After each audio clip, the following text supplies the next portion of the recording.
Je m'appelle Lefleuic Romain, 33 ans. Actuellement, je suis employé agricole. Je suis arrivé dans le mouvement du Gilet jaune le 17 novembre. Au départ, je ne m'y intéressais pas du tout.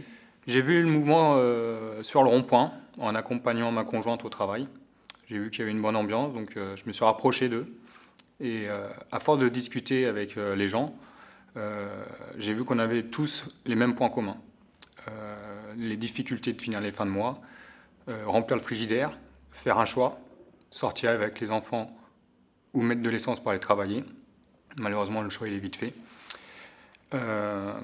Après tout cela m'a emmené à réfléchir comment on pouvait mieux vivre, comment on pouvait arranger la situation pour que ça puisse servir à tout le monde et à moi-même.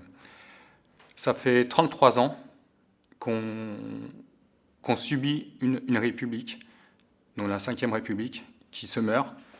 Et je pense qu'il est temps de passer à la 6e République, et qui entraînerait un changement énorme, vu que le citoyen sera au centre des règles, en emmenant une assemblée constituante citoyenne nationale, avec également des représentants. L'hémicercle est fini. Pourquoi il devrait être fini? Tout simplement, on a la gauche, on a la droite, on a le centre et on a les extrêmes. Quand il y en a qui ne sont pas d'accord avec d'autres, on met ça sur la faute des extrêmes. Et puis, ce qui me choque le plus, c'est quand une loi doit être votée, qu'il n'y a pas le scrutum nécessaire de présence. Une loi peut être votée à 20 personnes. Or, malheureusement, on sait qu'ils sont plus de 500 en Assemblée générale.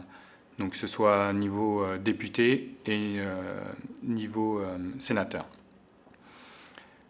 La chose est simple, c'est arrêter le cercle et faire un cercle complet de façon à ce que le peuple soit également présent lors d'élections. La chose peut être mise sous convocation pour une période de 3 mois, avec une indemnité journalière, comme si qu'ils iraient au travail, vu qu'ils seraient absents de leur travail.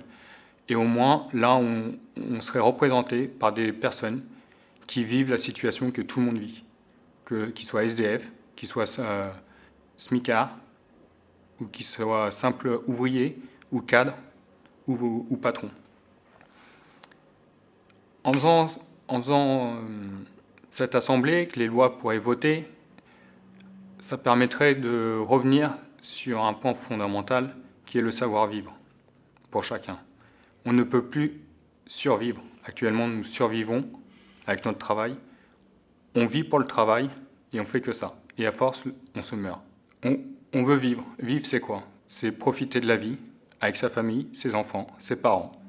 Pouvoir sortir, pouvoir se promener. Sans compter quand on va faire les courses, sortir le téléphone et dire qu'on a un budget limité et on ne doit pas dépasser le budget. Malheureusement, on en est là. Pourquoi? Parce que tout simplement, on a des représentants qui n'ont jamais connu ce qu'était la misère. Avoir un pied dans la tombe, par exemple. Et lorsqu'on veut s'en sortir, toutes les portes se referment. Les assistantes sociales, on ne les intéresse pas.